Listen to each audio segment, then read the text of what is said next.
All right, RTD clan, listen up. Today I've got some not so pleasant news to share about the retirement in America. Since starting this channel, I've been drawn to talk about the subject because it's not until it's too late that people realize that they've been lied to. And it seems like a growing number of working Americans are waving goodbye to their dreams of retirement. So in a recent poll conducted by Axis and Ipsos, a whopping 29% of workers under 55 said, "I don't think I will ever retire." Now, can you imagine that? Three-quarters of them claim that they simply can't afford to stop working, and a smaller bunch said that they just don't want to retire. Talk about skepticism during your golden years. Now let's dive into some of the numbers. According to the Employee Benefit Research Institute, a third of workers these days expect to retire at 70 or beyond, or maybe not retire at all. And it gets even worse.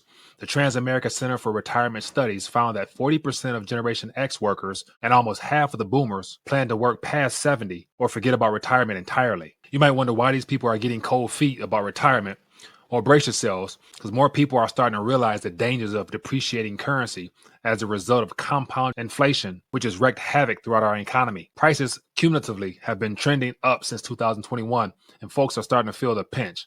And guess what? Retirement savings aren't looking too rosy either. The average 401k lost around 20% of its value this past year. It's mind-boggling to say the least.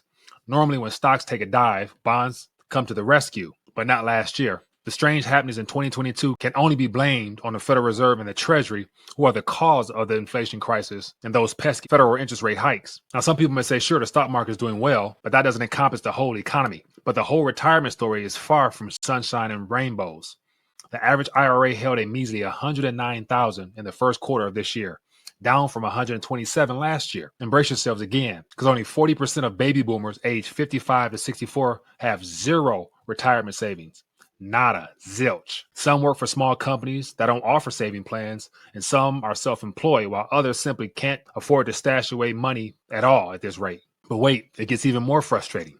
The median retirement savings account for this age range stands at a mere $71,000, as if that's enough to do anything with. That's nowhere near enough. Workers actually believe that they'll need somewhere close to $1.8 million for a comfortable retirement, and that's according to Charles Schwab's survey they did last year. And the question is, do people think money grows on trees? Because that number there is up from previous years. So imagine in the next year or two what it's going to be at that point. Closer to $2 to maybe $3 million. Of course, it's not surprising that many Americans are losing sleep over their retirement prospects. In the EBRI survey, a concerning 36% of respondents said they have little or no confidence in their financial security post-retirement. And guess what? This lack of confidence is on the rise, up from 27% just a year ago. Only 17% of Generation X workers feel confident about their retirement prospects, and that's not saying much. With the oldest folks in that group nearing 60, they better have some type of plan or prepare for a bumpy ride. So there you have it, folks, a grim look at the retirement in the United States. People, the math doesn't lie. If you want to retire soon, you should know by now that just saving fiat money won't be enough to keep you going in the long run.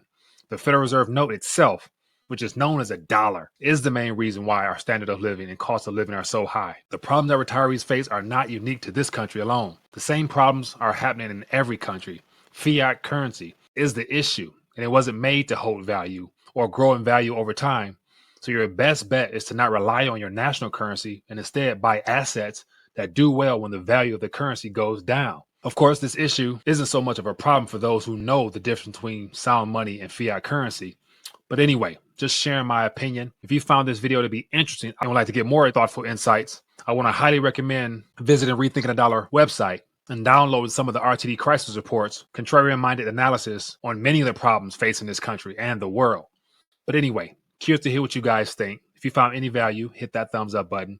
Looking forward to bringing you more quick takes. See you later.